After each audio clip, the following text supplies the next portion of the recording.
tell us about the role of the moon, its power and its energy and its impact on us? Leonardo da Vinci teaches us what he found out, and was found out long before Leonardo, of course, is that the Earth is not separate. Vaguely we know that's not how we live. And what Leonardo says is that there's a great order in that broader, or what we call the greater universe, in fact what he called. And that order is a lot of mutual reliance, and that nothing's in perfection.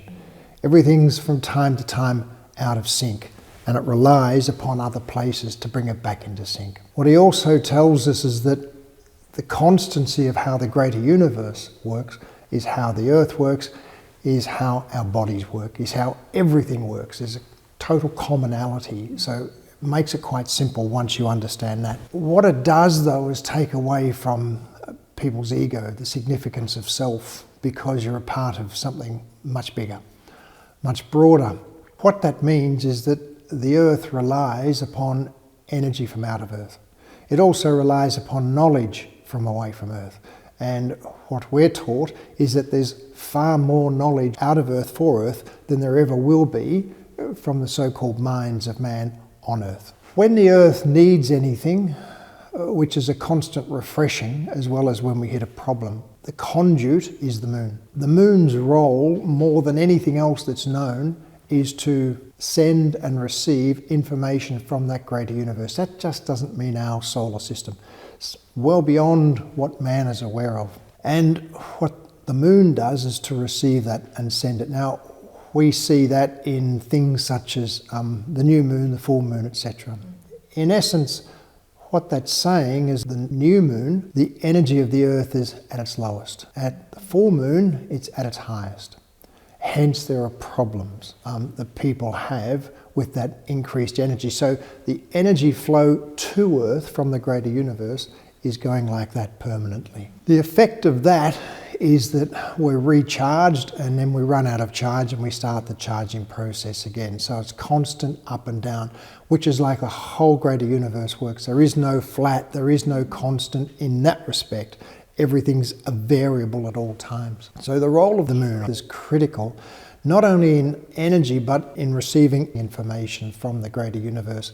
And for those who are able to receive information from places other than on Earth, they'll always receive it via the energy of the moon. When what we call travellers, or those from other places of existence, are here, which is a constant, they're utilising the energy of the moon as well to receive knowledge, information and energy from whence they came and from other parts of the greater universe, which is a flow of information, but it's a flow of energy which allows them to keep going.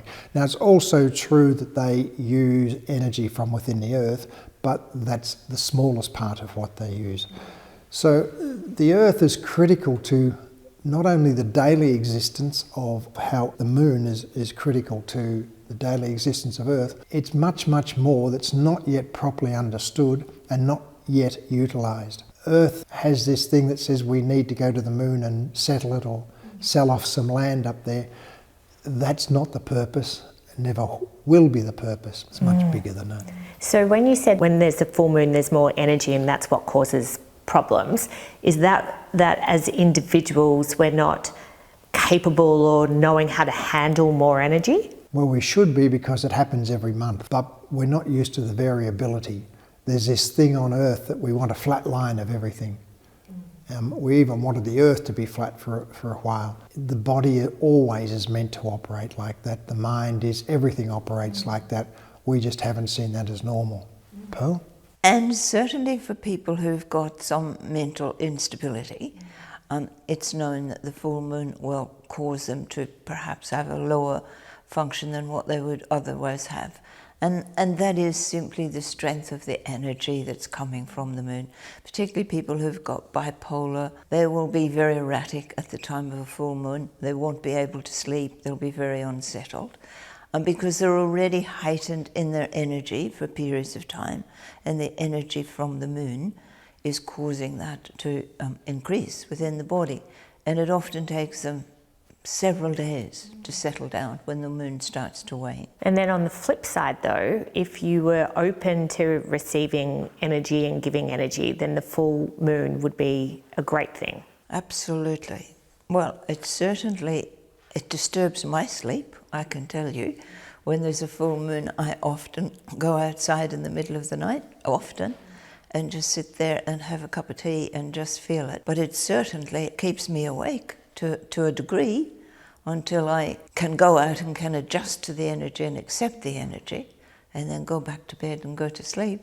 So it's a very powerful, powerful energy. And by no means am I trying to say the moon versus the sun, but is it fair to say that the moon, if it's helping connect Earth to the greater universe, it plays such a significant role? It's an extremely significant role, and it surprises me that here on Earth we really pay more heed to the significance of the sun.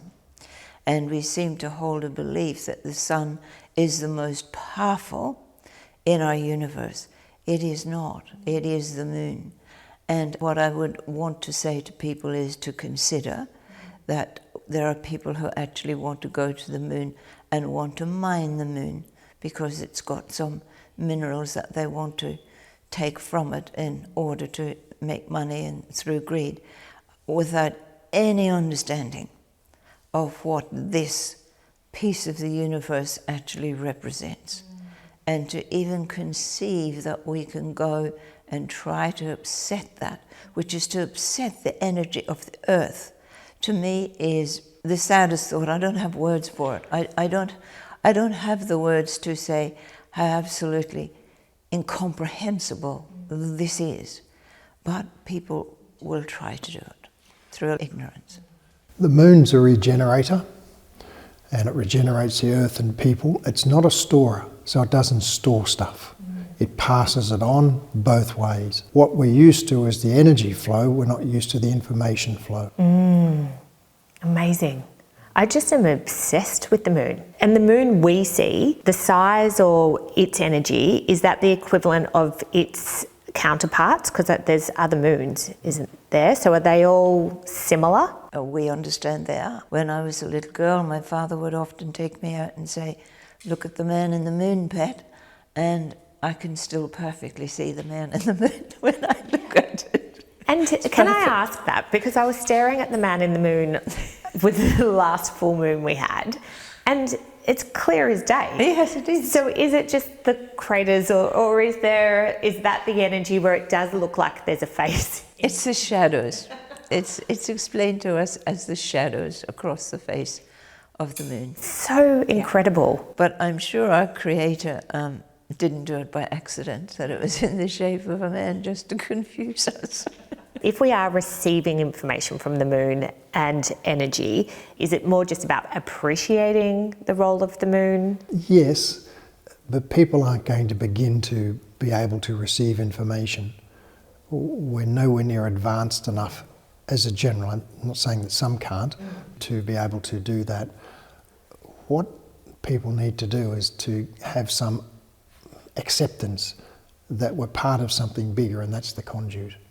And if they can do that, they can have appreciation that we as individuals are not quite as important as we would like to believe. The moon is there to help stabilize this earth and help us live on this earth. And it's an education that needs to start in schools and teaching children what the purpose of the moon is. But were you ever taught anything in school about the moon other than that's the moon? No, not at all. I wasn't told very much about it. That's the moon. It rises and it wanes, and that's it. It needs to start there, does it not, for an appreciation? Are people receiving true creativity? Is that coming from energy from there? It's an interesting topic, creativity. It conjures up this belief or this thought or feeling that we're creating something new, when indeed we're not. Because Earth is so far back in the scale of things of the greater universe, we're one of the newer places, so to speak. And anything that's created on Earth has been created elsewhere a long time ago. It only comes as we're ready. So creativity is interesting, and a lot of people ascribe creativity to things that aren't creative at all. Therefore, the term, like most on earth, is misused and at times even abused. Creativity comes in real terms when it's new to earth, something that's different that we don't previously know, that will always come via the greater universe. And sometimes people will come to earth with that knowledge within them to bring it out, and at other times there are others, for example Leonardo, who could receive it directly whilst on earth from that greater universe. For more spiritual knowledge, remember to subscribe. If any of the information Ian and Pearl spoke about piqued your interest, make sure you like and comment on this video below. There's so much knowledge and advice being delivered from Spirit to you via this channel. Healing your physical and emotional pains will guide you towards a more loving and meaningful life. This is the Spiritual Renaissance.